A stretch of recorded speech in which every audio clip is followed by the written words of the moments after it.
The message arrived while I was checking inventory for a new shipment at my store. I didn't even notice my phone vibrating until I looked up and saw the screen light up with a familiar name. I'm gone, don't call, don't text. I'm heading to California with Madison. Oh, and by the way, our joint account is completely empty now. Good luck figuring things out, haha. I read each word slowly, making sure I wasn't misinterpreting anything. I blinked once, twice. There was no shock, no pain, no trembling hands or heart racing like people often describe in moments of betrayal, just a cold sensation creeping down my spine before vanishing, as if I had been expecting this for a long time. Madison, 23, blonde, a sweet smile, and eyes that sparkled with admiration every time he spoke. The new barista at the cafe across the street where Adam, my husband, 3 years younger than me, stopped every morning under the pretense of getting a latte before heading to work. I had seen this coming from miles away, from the stolen glances, from the way he suddenly started hitting the gym, buying new cologne, styling his hair like he was trying to turn back time to his 20s. I lowered my gaze and resumed checking the autumn coats that had just arrived. A beige, long-cut one, perfect for one of my most loyal customers, Haley, a busy attorney who always preferred simplicity with elegance. I snapped a picture and sent it to her with a short question. Like it? Adam thought I would panic. He thought I would cry, beg, or rush to the airport like some tragic character in a cheap soap opera. But what he didn't know was that I had been preparing for this day for 6 months. The first time I noticed his change was when he started staying out later. The endless late-night meetings, the sudden business trips that never appeared on his work schedule. Then one day, I found a receipt from an upscale restaurant on the very night he claimed to be working late. A dinner for 2. I didn't need any more proof. The next day I opened a separate bank account. I began discreetly transferring small amounts of my personal income there, ensuring that our joint account maintained just enough balance to avoid suspicion. When Adam suggested merging our finances to simplify everything, I smiled and agreed, while keeping my real savings safely elsewhere. Beyond that, I started gathering evidence. Credit card statements, hotel invoices, suspicious transactions from a jewelry store. Pieces I never saw make their way home. Every night, while he slept beside me, I quietly took photos of every questionable expense. I didn't know exactly how I would use them, but I knew that sooner or later I would need them. And today was that day. My store was as busy as any Friday afternoon. I smiled as I greeted customers, helped them pick out items, and offered advice on colors. No one knew that my 10-year marriage had just ended with one cheap text message. I waited until the last customer left, carefully turned off the payment system, and locked up the store. The late afternoon sun tinted the storefront glass in a golden hue, reflecting the image of a woman standing there, her eyes not red, her hands steady. I picked up my phone, scrolled through Adam's messages once more, and dialed a number. The call on the other end was answered almost immediately. "What's going on?" Laura's voice, the lawyer I'd hired 2 months ago, rang out. "He's just left," I said curtly. "You know what to do." "Of course," Laura replied calmly, as if she'd been waiting for this call for a long time. "I'll file the divorce papers with the court first thing tomorrow." I hung up, tucked my phone into my pocket, and stepped out of the store, blending into the bustling crowd on the street. Adam thought he had won, but he had no idea that this game was never his to play. Just as I got home, my phone rang again. I didn't even need to check the screen. I knew exactly who was texting. "I'll have someone come by to pick up your stuff tomorrow. Don't touch a thing of mine. I'm being nice, giving you time to adjust to living on your own." I stared at the message, a cold smile briefly crossing my face. Adjust, huh? I'd been adjusting for a long time, Adam. I held the screen, snapped a screenshot of the message, and forwarded it straight to Laura. "He said someone's coming to pick up his things tomorrow. Do you need me to do anything?" I texted. Laura replied immediately. "No response, just let him think you're panicking. I've got everything planned." I turned off message notifications and walked into the kitchen, opened the fridge, and grabbed the bottle of wine I'd been saving for a special occasion. Maybe today was that day. I poured a glass, slowly savoring each sip. Adam thought he was the one in control of this game. He had no idea that the moment he emptied our joint account, I had already secured my victory. And then my phone lit up again. "I know this must be really difficult for you, but you'll be fine. Someone like you can find a guy more suited to your age. I truly hope you have a happy life, though it'll probably be pretty boring." A condescending, arrogant message, as if he were graciously granting me a chance to start over. I didn't bother responding. Instead, I called the bank. I need to report some fraudulent transactions. The banker's voice was professional and composed. Yes, ma'am, please provide the details. I enunciated every word clearly. 2 first-class plane tickets to Los Angeles booked this morning, along with a hotel payment at Sunset Plaza. Do you have any proof? I opened Adam's message and read his exact words aloud. I'm heading to California with Madison. Oh, and by the way, our joint account is completely empty now. Good luck figuring things out. Huh. The banker was silent for a few seconds before responding. We'll take care of this immediately, Mrs. Harrison. The transactions will be cancelled and Mr. Harrison's credit card will be locked right away. Thank you, I said before hanging up. Tomorrow, Adam and Madison would arrive at the airport feeling triumphant, only to realize they had no tickets, no hotel, no grand getaway as they had envisioned. And I wouldn't have to lift a finger. Just sit back and wait for the news to come to me. The next morning my phone rang. Not from Adam, but from another familiar number. This is Tanya, Adam's mother's voice came through. What the hell did you do? I took a deep breath, leaning back in my chair as calm as if this were just a casual conversation. I'm not sure what you're referring to, Tanya. Don't play dumb. Adam said you did something to his credit card. He and Madison are stuck at the airport, they can't go anywhere. He says you canceled his transactions. I shrugged even though she couldn't see me. Oh, is that so? I simply reported fraudulent transactions. Our joint credit card isn't Adam's personal property for him to spend freely on his new girlfriend. The silence stretched for a few seconds. Tanya, I continued calmly, do you know that your son emptied our joint account? That he cheated on me and announced our divorce through a text message? He said you didn't care about him anymore. Her voice wavered slightly. That you pushed him away. I let out a small laugh. Oh, I have Adam's messages. Want to hear them? I have the one where he bragged about taking all the money, and plenty of proof of his lies. Tanya was quiet for a few seconds, then let out a sigh. I didn't think he would do that. I just know he's panicking right now. That's no longer my problem. I ended the conversation, not giving her a chance to make any more excuses for her son. By that afternoon the news had spread through our mutual friends. Adam and Madison were stuck renting a cheap motel near the airport, furious when they realized they couldn't rebook their flights, or hotel, with his frozen credit cards. My phone kept buzzing with angry messages from Adam. You just ruined everything for me. You're so cruel. Couldn't you just let me leave in peace? You'll regret doing this to me. I didn't bother reading the rest. I simply took screenshots, forwarded them to Laura, and went back to work. Adam thought he could walk away without facing any consequences. But he was wrong. And this was just the beginning. 3 weeks after Adam disappeared with Madison, I received an official notice from his lawyer. My client is requesting a fair division of marital assets, including a stake in your fashion boutique, savings accounts, and jointly owned real estate. I wasn't surprised. I knew Adam wouldn't leave empty-handed. He had always been greedy and arrogant, convinced that my success was because of him. Laura sat across from me, her expression as calm as ever. She held the file we had been preparing for months in her hands. He doesn't have a case, she said, flipping through a page in the file.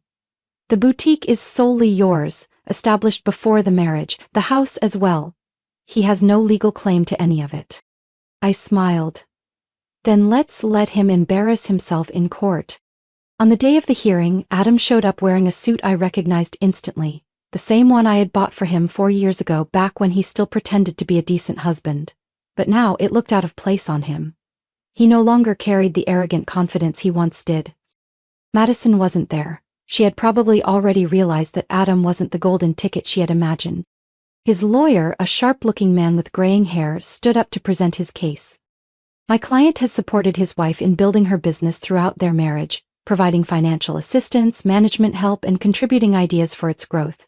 Therefore, he is entitled to a portion of the business's profits. Laura let out a quiet chuckle and placed a stack of documents on the judge's desk. Your Honor, here is the boutique's business registration showing it was established 2 years before the marriage began. These are financial statements proving all initial investments came solely from my client's personal account. And here are Mr. Harrison's own messages referring to the boutique as a useless hobby and a childish little project for years. The judge reviewed the documents before raising an eyebrow at Adam. Mr. Harrison, do you have any evidence that you financially contributed to or played a managerial role in this business? Adam licked his lips nervously before muttering, I was always there to support her. The judge flipped through the printed messages and read aloud. Go play with your little shop, at least it keeps you busy instead of bothering me. This business isn't bringing in anything. We could actually make money if you were willing to sell it. You spend too much time on that stupid store instead of taking care of me. The judge turned to Adam. This is what you consider support, Mr. Harrison? Adam's face turned bright red. His lawyer scrambled to recover. My client also has a claim to the house where they lived together during the marriage. Laura slid another set of documents forward. This property was inherited from my client's grandmother and has been solely in her name since before the marriage. It was never part of any shared assets. Mr. Harrison has no claim to it whatsoever. The judge concluded, the court denies all claims to the boutique and the house. Mr. Harrison is only entitled to the joint account, which he emptied. Based on the evidence, these funds must be repaid. Adam was stunned. I already spent it all. The judge raised an eyebrow. Then I suggest you find a way to repay it. Otherwise, we will consider enforcing collection from your personal assets. Adam's mouth fell open, but he had no argument left. He had lost. Completely. After the trial, I heard from a few mutual acquaintances that Adam had been demoted. His company had discovered his relationship with Madison and deemed it unprofessional. He had hoped for a promotion, but now, he was just another ordinary employee. And Madison?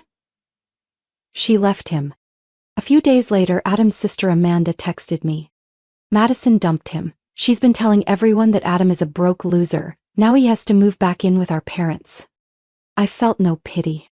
I remembered how he had mocked me, how he had claimed I couldn't survive without him. And yet here he was, the one who had lost everything. Adam, 41 years old, unemployed, broke, homeless and girlfriendless, now living in his childhood bedroom like a failure. And me, I was planning the opening of my second boutique. He thought he could destroy me. But I didn't just survive, I won. My second boutique opened on a December evening just in time for the holiday season. The soft golden lights reflected off the glass storefront, showcasing the winter collection in an elegant display. A line of eager customers formed outside, waiting for their turn to step inside. I couldn't help but feel proud, not just because years of hard work had paid off, but because this moment proved that I never needed Adam. I never had. News of my success spread faster than I expected. A local magazine featured me as a businesswoman who turned personal failure into professional growth. I received congratulations from old customers, even from people I hadn't spoken to in years. Meanwhile, Adam was still struggling. Amanda told me that he had attempted to file an appeal, claiming that I had used money from our joint account to expand my boutique over the years, entitling him to a share of the business. But my financial records were airtight. My lawyer didn't need much time to have his case thrown out of court. He's been given a serious warning this time, Laura said when she called me after the hearing. The judge ruled that if he continues filing baseless claims, he'll face penalties for abusing the legal system. I laughed. It was almost comical how someone who had once mocked me, belittled my work, was now desperately trying to cling to it. Adam's parents were also starting to see him for who he really was. At first they defended him, blaming me for abandoning their son. But after months of watching Adam fail to hold a stable job, recklessly spend the little money he had left, and blame everyone but himself, they were growing tired. One day Amanda showed up at my store. She looked around, admiration evident in her eyes. Congratulations, the new store is beautiful. I smiled. Thank you. How's everything? Amanda let out a long sigh. My parents are losing their minds over Adam. They thought that once he moved back home he'd try to get his life together, but no, all he does is complain about how you ruined his life, how you should have given him a share of your assets. I shrugged. That's not my concern anymore. Amanda nodded. I just wanted you to know. At first I blamed you too, but after seeing how he behaves, I understand now. He's not a victim. He's just someone who refuses to take responsibility for himself. I wasn't surprised. People like Adam could deceive others for a while, but eventually the truth always came out. A few weeks later, an unexpected visitor appeared at my store. Madison. She looked nothing like the last time I had seen her in those social media pictures. Photos of extravagant dinners, expensive cocktails, all funded by my money. Now she stood in front of me, looking exhausted, her eyes filled with uncertainty. "Hi, can I talk to you for a moment?" I crossed my arms, leaning slightly against the checkout counter. "I don't think we have anything to talk about." Madison bit her lip, glancing at the floor before looking back up at me. I just wanted to apologize." I said nothing, waiting for her to continue. "I believed him.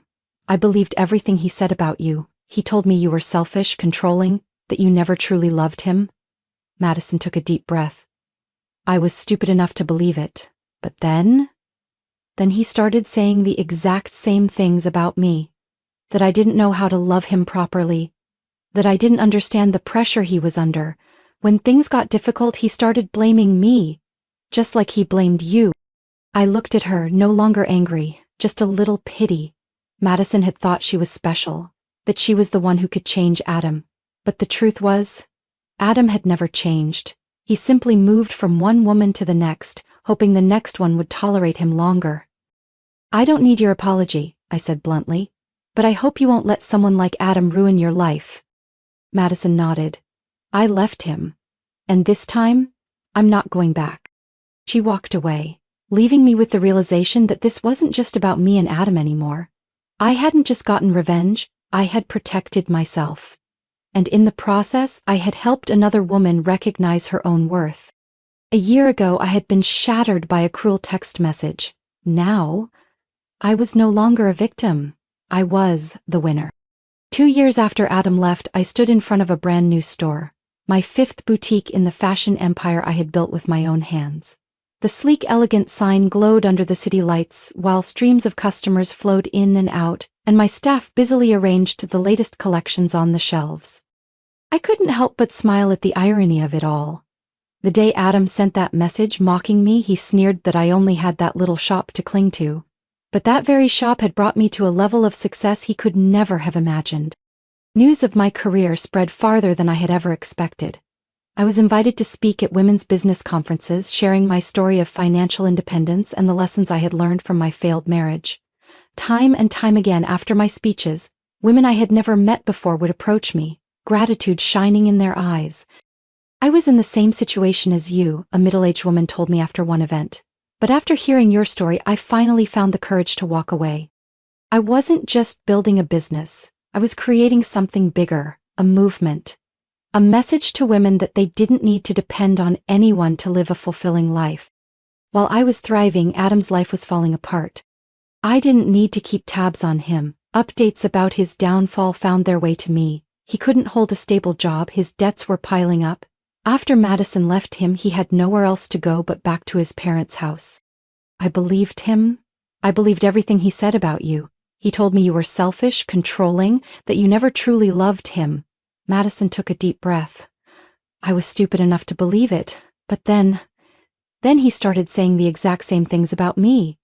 That I didn't know how to love him properly, that I didn't understand the pressure he was under. When things got difficult, he started blaming me, just like he blamed you. I looked at her, no longer angry, just a little pity. Madison had thought she was special, that she was the one who could change Adam. But the truth was, Adam had never changed. He simply moved from one woman to the next, hoping the next one would tolerate him longer. "I don't need your apology," I said bluntly, "but I hope you won't let someone like Adam ruin your life." Madison nodded. "I left him. And this time, I'm not going back." She walked away, leaving me with the realization that this wasn't just about me and Adam anymore. I hadn't just gotten revenge, I had protected myself. And in the process, I had helped another woman recognize her own worth. A year ago, I had been shattered by a cruel text message. Now, I was no longer a victim. I was the winner. 2 years after Adam left, I stood in front of a brand new store, my 5th boutique in the fashion empire I had built with my own hands. The sleek, elegant sign glowed under the city lights, while streams of customers flowed in and out, and my staff busily arranged the latest collections on the shelves. I couldn't help but smile at the irony of it all. The day Adam sent that message mocking me, he sneered that I only had that little shop to cling to, but that very shop had brought me to a level of success he could never have imagined. News of my career spread farther than I had ever expected. I was invited to speak at women's business conferences sharing my story of financial independence and the lessons I had learned from my failed marriage. Time and time again, after my speeches, women I had never met before would approach me, gratitude shining in their eyes.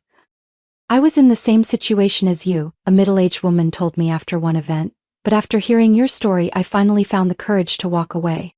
I wasn't just building a business, I was creating something bigger, a movement, a message to women that they didn't need to depend on anyone to live a fulfilling life." While I was thriving, Adam's life was falling apart. I didn't need to keep tabs on him. Updates about his downfall found their way to me. He couldn't hold a stable job, his debts were piling up. After Madison left him, he had nowhere else to go but back to his parents' house. One day I happened to hear from Amanda that Adam had tried his luck with cryptocurrency and stocks but failed miserably. He used to brag that he would soon be rich, that people like me would regret underestimating him. But no one underestimated him, they simply didn't care anymore. Another time I received a message from an unknown number. "I know you've won, you were always the one who planned things better than me, but if you have any compassion left, could you help me just one last time?" I stared at the screen for a moment before deleting the message without responding. Eventually one afternoon I ran into Tanya, Adam's mother. I spotted her hesitantly stepping into my store, glancing around uncertainly. When our eyes met, she sighed and walked over. "You did well," she said, her voice heavy with regret. "I just wanted to say, I'm sorry." I said nothing, waiting for her to continue. "I believed Adam. I thought he was just a victim of an unhappy marriage. But now I see the truth. He didn't lose everything because of you. He lost everything because of himself." I looked at her for a long moment before responding gently. "I never wanted revenge. I just wanted to protect myself." She nodded. "And you did a damn good job." I no longer felt anger toward her. No resentment, no bitterness, just a sense of closure. As she left, I returned to my office where a framed picture hung on the wall. It was an old message from Adam, the one he had sent the day he walked away. "I'm heading to California with Madison. Oh, and by the way, our joint account is completely empty now. Good luck figuring things out. Haha." I didn't keep it out of pain or hatred, I kept it as a reminder that I had once been knocked down, but I had risen stronger than ever. No revenge was needed, no bitterness required. Sometimes the greatest victory is simply your own success. This story isn't just about betrayal or a bitter divorce, it's proof of the power of preparation, financial independence, and resilience. Too many people fall into the trap of dependency, believing love can replace personal stability. But the truth is, only when you're self-sufficient can you withstand any storm. No revenge, no resentment. Success is the best response. Invest in yourself, build your own life, and never let anyone take it away from you. What do you think about this story? If you were in the main character's position, how would you have handled it? Share your thoughts in the comments. Don't forget to follow the channel for more powerful real-life stories about family, life, and valuable lessons.